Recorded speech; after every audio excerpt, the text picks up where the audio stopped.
Hey everybody, welcome back to my channel, and today I'm giving you my watch along for Ready to Love. This is season 4, technically episode 2. I did not review episode 1 because that was the casting special. I just want to get into these dates and see who's gonna be actually ready to love. Before we get started, please make sure that you are subscribed to the channel with the notification bell on, that you like this video, and that you share, because remember, sharing is caring. And let's go ahead and jump into our watch along.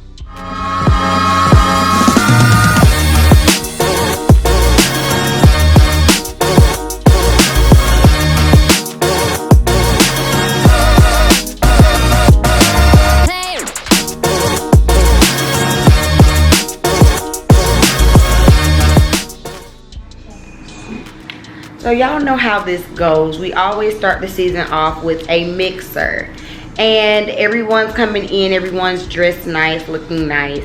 I'm still learning the names, so you know, by the end of the episode, since it's a two-hour premiere, I should have the names a little bit better. But some people that stood out to me was the one, I think her name was Wendy. She's the one that has the Korean tattoo on her back. Well, she caught the eye of one of the guys who served in Korea, and I just found it interesting because he went to trying to speak a little bit of Korean to her, and she ain't know any. I'm like, you done sat up here and got this whole tattoo on your back, and you don't know a lick of Korean? Okay. But she's pretty, and she seems to be catching the eye of the people. She's a fashion designer, I remember that. Then we have Courtney. She says that she comes in with her Leo necklace, giving you that lioness energy. She's out here on the hunt. Cute. Corey is the one I don't particularly care for. He is the, what is he, like a personal trainer, and he's clearly a dog. He's been there for 2 seconds, and he's trying to set up dates with everybody already. And one of the ladies is like, well, what did I do? Did I blink right? Like, did I breathe enough? Like, what did I do to make him interested in even wanting to take me out on a date? So he already seems kind of slimy. Y'all remember last season how Troy seemed slimy? I get that same thing from him, okay? Slimy. We also have a lady who has a bit more curves, a bit more voluptuous. What's her name? Like Tisa. I'll put it up here if I got her name wrong.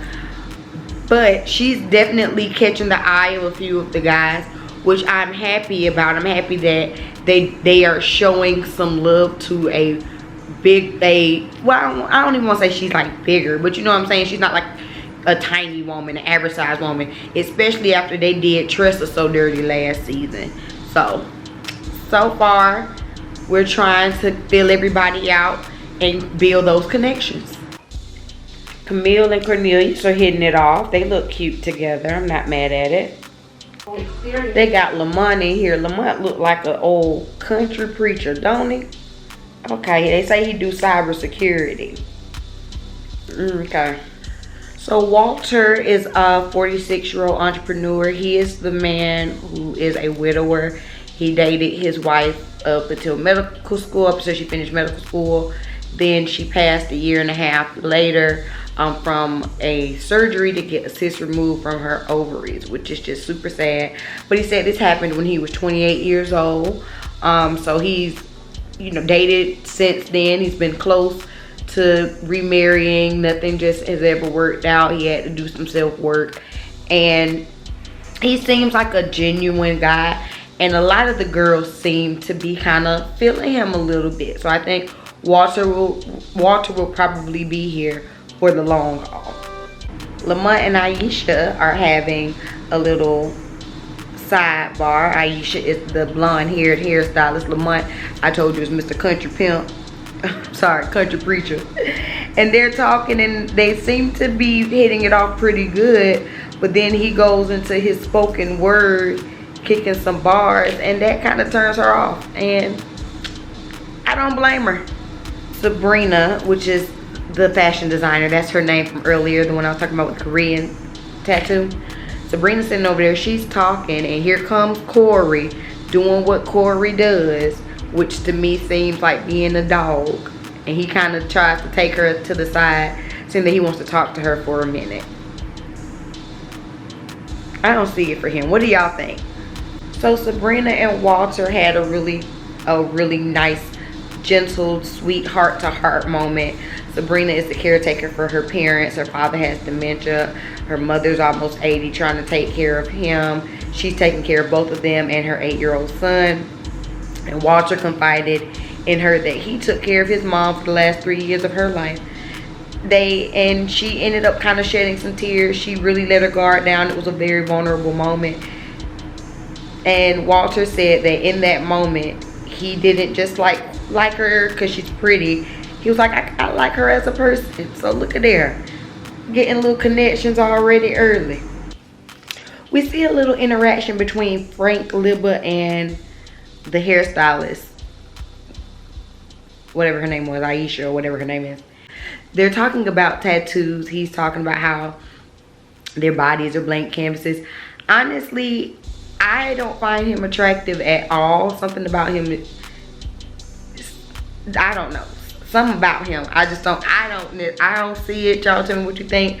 But Libba apparently was feeling him. She felt like she felt the attraction between him, and she kind of got really giddy and giggly and girly. And I find that interesting because she is in her 40s and she was being really giggly and giddy.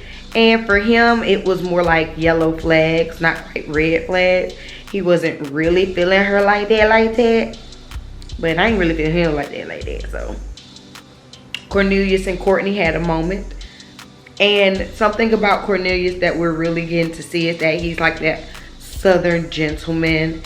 He's probably going to make it a way in this group just because he does seem really nice and charming. And I think Courtney will probably stay for a while too, just because she seems really bubbly. She's one of the youngest. I think she is the youngest cast member there. But she seems nice enough, and she seems like level-headed, like she's legitimately trying to find something serious.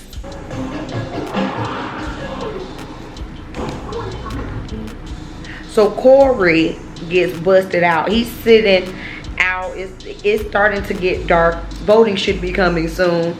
And he's sitting around amongst about 4 other women. I don't remember all the women's names. But he's sitting over there talking. And the one with the braids says, well, who are you feeling? You know, because I know me and you supposed to be going on a date. Come to find out, he got about 3-4 dates already lined up for the next week. Every time you ask a girl if you talk to Corey, he done asked her on a date. Because he's a what? Dog. Corey say this whole process goes against how women are used to dating. You know, I just wanted to take you away from 18 other eyes looking at it. Nah, Corey. You out here trying to be a player and you can't.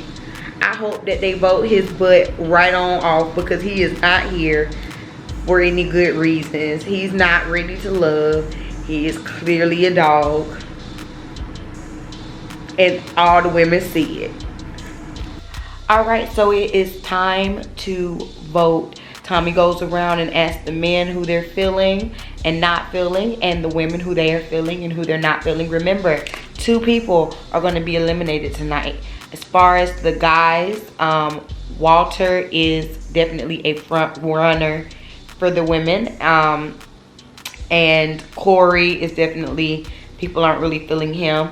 As far as the guys and how they feel about the women, Abba, what's her name? Libba. She's the one who I said was really girly and giddy. They ain't really feeling her. And Cecile, the curvy girl, she's kind of looking like she's on the bottom. I thought they liked her, but apparently her line of questioning was too abrupt for their taste. So it comes down to Lamont and Corey, aka the country preacher and the dog. And the country preacher goes home. I guess I would have rather he stayed, but his time is up. For the women, it came down to Tissa and Libba is her name, Libba. And Libba was the one who was eliminated. Honestly, I think she was just a little socially awkward, and maybe that's what it was.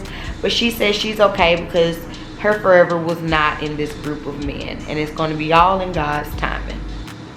Ooh, Tasia is not happy. So that is it. That is the end of the episode.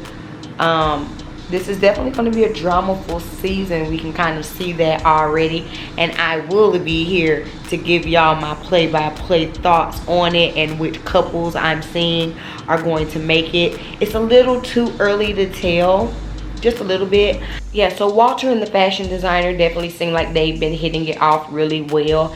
It's definitely too early to tell, and I don't want either one of them to put all their eggs in one basket. I want them to date around, but they seem like a pretty solid little initial match. Cornelius and the one who's been engaged 3 times, they seem like a nice couple, but she, to me, gives off cuckoo for Cocoa Puffs. She has a lot of red flags as far as I'm concerned. So I like the way that she has clung to him and claimed him like, oh, he my boyfriend. This is probably why you've been engaged multiple times but don't actually make it down the end. You get too committed too fast. That's it. That's all that really sticks out to me. So we'll see as this season continues to unfold. Make sure y'all are subscribed to my channel and you come back each and every week as I discuss my Ready to Love cast. And I'm gonna see y'all next week for the next one. All right, peace.